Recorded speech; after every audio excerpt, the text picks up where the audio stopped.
pertumbuhan ekonomi. Pertumbuhan ekonomi dapat diartikan sebagai proses suatu negara secara perubahan kondisi perekonomian berkesinambungan menuju keadaan yang lebih baik selama periode tertentu. Ada 3 komponen dasar yang diperlukan dalam pertumbuhan ekonomi suatu bangsa, yaitu yang pertama, meningkatnya terus-menerus persediaan barang. Yang kedua, teknologi maju sebagai faktor utama yang menentukan derajat pertumbuhan dalam menyediakan aneka ragam barang kepada penduduknya. Yang ketiga, ada penggunaan teknologi secara luas dan efisien memerlukan penyesuaian di bidang kelembagaan dan ideologi. Istilah pertumbuhan ekonomi seringkali digunakan secara bergantian dengan perkembangan ekonomi. Perkembangan ekonomi lebih mengacu kepada masalah negara terbelakang, sedangkan pertumbuhan ekonomi lebih mengacu pada masalah negara maju. Indikator yang biasa digunakan untuk mengukur pertumbuhan ekonomi adalah data produk domestik bruto, gross domestic product, yang mengukur pendapatan total setiap orang dalam perekonomian. Sementara data produk nasional bruto, gross national product, kurang lazim dipakai karena hanya melihat batas wilayah terbatas pada negara yang bersangkutan. Pengertian pertumbuhan ekonomi harus dibedakan dengan perkembangan ekonomi. Pembangunan ekonomi adalah suatu proses kenaikan pendapatan total dan pendapatan per kapita dengan memperhitungkan adanya pertambahan produk dan disertai dengan perubahan fundamental dan struktur ekonomi suatu negara yang semakin baik dan mapan. Masalah pembangunan ekonomi tidak lepas dari pertumbuhan ekonomi, economic growth. Pembangunan ekonomi mendorong pertumbuhan ekonomi. Sebaliknya, pertumbuhan ekonomi memperlancar proses pembangunan ekonomi, economy development. Baik, selanjutnya saya akan menjelaskan perbedaan dan persamaan pertumbuhan ekonomi dan perkembangan ekonomi.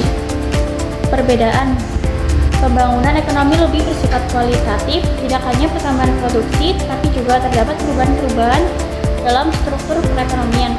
Sedangkan pertumbuhan ekonomi lebih bersifat kuantitatif, yaitu adanya kenaikan dalam standar pendapatan dan tingkat output produksi yang dihasilkan. Selanjutnya, persamaan. Yang pertama yaitu lebih cenderung pada persoalan di bidang ekonomi. Yang kedua, fokus permasalahan terletak pada jumlah pendapatan per kapita. Yang ketiga, merupakan tanggung jawab pemerintah yang didukung rakyat. Yang keempat, memberikan dampak kepada kesejahteraan rakyat. Baik, selanjutnya, teori pertumbuhan ekonomi. Teori pertumbuhan ekonomi mempelajari faktor-faktor yang menentukan pertumbuhan ekonomi suatu negara. Faktor-faktor tersebut beragam, sehingga banyak pula teori pertumbuhan ekonomi yang bermunculan. Sampai sekarang, teori pertumbuhan ekonomi telah berkembang pesat. Tetapi secara umum ada 2 arus besar dalam teori pertumbuhan ekonomi, yaitu mazhab historis dan mazhab analisis. Baik, selanjutnya, teori menurut beberapa ahli. Mazhab historis pertumbuhan ekonomi menurut Werner Sommer tahun 1863 sampai 1947. Werner Sommer membagi pertumbuhan ekonomi masyarakat berdasarkan susunan organisasi dan ideologi masyarakat. 1. Zaman perekonomian tertutup itu kegiatan manusia hanya memenuhi kebutuhan sendiri tiap individu sebagai produsen dan konsumen, dan belum ada pertukaran barang atau jasa. 2. Zaman kerajinan dan pertukaran. Pada masa ini memiliki ciri-ciri meningkatkan kebutuhan manusia, adanya pembagian kerja sesuai dengan keahlian, timbulnya pertukaran barang dan jasa, dan pertukaran belum didasari keuntungan atau profit motive. 3. Zaman kapitalis. Zaman ini mulai muncul banyak perusahaan yang menghimpun berbagai keahlian masyarakat. Zaman ini kemudian dikenal dengan zaman kapitalis dengan tingkatan A. Kapitalis purba, prakapitalis, B. Kapitalis media, kapitalis menengah, C. Kapitalis raya, kapitalis tinggi, D. Kapitalisme akhir, sosialisme. B. Mazhab analitik. Teoritis 1. Teori pertumbuhan klasik. Teori pertumbuhan Adam Smith. Teori pertumbuhan ekonomi menurut Adam Smith berkaitan dengan dua unsur, yaitu pertumbuhan output total dan pertumbuhan penduduk. Pertumbuhan output dipengaruhi oleh tiga unsur pokok, yaitu sumber-sumber alam, sumber-sumber tenaga kerja atau jumlah penduduk, dan jumlah modal. Ada beberapa kritik terhadap teori ini, antara lain: A. Pembagian kelas dalam masyarakat, B. Alasan menabung, C. Asumsi persaingan sempurna, D. Pengabaian peranan entrepreneur, E. Asumsi stasioner. Selanjutnya ada teori pertumbuhan neoklasik. Teori menurut Harold Domar dikembangkan oleh Roy F. Harrod tahun 1939 dan F. C. Domar tahun 1947 sebagai perluasan dari analisis Keynes. Fokusnya adalah bagaimana perekonomian dapat mencapai pertumbuhan jangka panjang yang mantap atau steady growth. Inti dari teori ini, pertumbuhan ekonomi ditentukan oleh 1. Tingkat tabungan masyarakat, 2. Efisiensi penggunaan modal atau diukur dengan COR atau ICOR. Agar ekonomi tumbuh stabil, tabungan harus cukup untuk membiayai investasi yang diperlukan untuk memperluas kapasitas produksi. Lalu, asumsi dari teori Harold Domar yaitu yang pertama, perekonomian dalam keadaan kerja penuh atau full employment dan barang-barang modal dalam masyarakat digunakan secara penuh.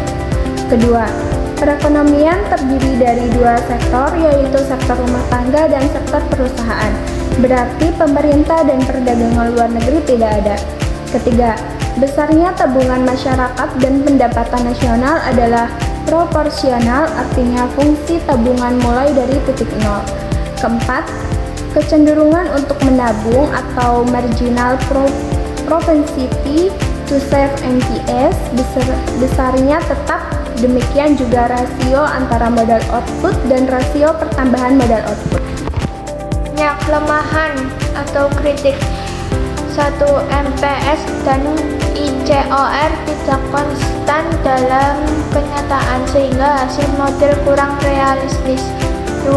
Proporsi tenaga kerja dan modal tidak tetap, substitusi keduanya dalam produksi diabaikan. 3. Harga tidak stabil, sementara model mengasumsikan harga konstan. 4. Suku bunga berubah dan memengaruhi investasi tetapi tidak diperhitungkan dalam model.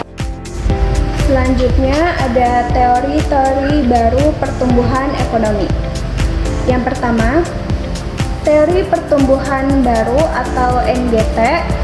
Teori pertumbuhan baru atau teori pertumbuhan endogen menjelaskan bahwa pertumbuhan GNP terutama ditentukan oleh faktor internal dalam sistem produksi, bukan faktor dari luar. Teori ini menekankan adanya skala hasil meningkat atau increasing return to scale, sehingga mampu menjelaskan perbedaan pertumbuhan jangka panjang antar negara. Berbeda dengan teori neoklasik yang menganggap investasi pemerintah dan swasta menghasilkan penghematan eksternal, namun tetap menghadapi diminishing return. Teori endogen menekankan peran teknologi, inovasi, dan kualitas sumber daya manusia dalam mendorong produktivitas. Yang kedua, teori geografi ekonomi baru atau NEG.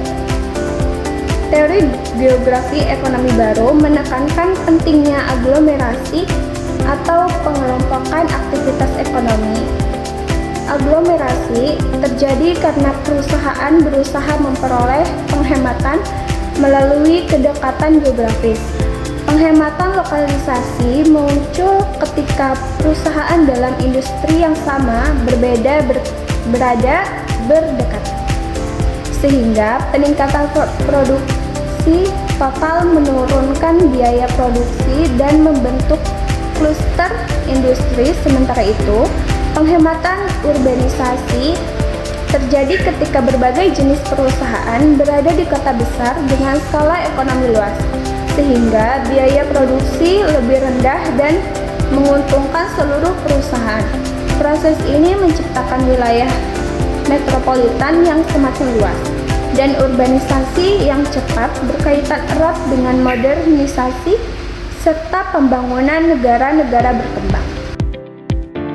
Kemudian, teori-teori baru pertumbuhan ekonomi yang ketiga yaitu teori perdagangan baru atau NTT.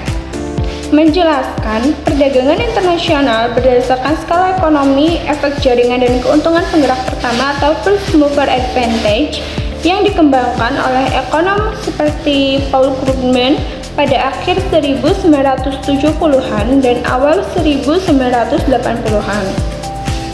Teori ini bertujuan untuk menjelaskan mengapa negara dengan sumber daya serupa saling berdagang, terutama dalam pasar dengan persaingan monopolistik di mana beberapa perusahaan besar mendominasi pasar produk yang serupa tetapi tidak identik. Jadi kesimpulan dari pembahasan tersebut yaitu pertumbuhan ekonomi adalah peningkatan kondisi perekonomian suatu negara secara berkelanjutan menuju kesejahteraan yang lebih baik. Pertumbuhan ini diukur melalui produk domestik bruto dan didukung oleh faktor-faktor seperti ketersediaan barang, kemajuan teknologi, dan efisiensi kelembagaan.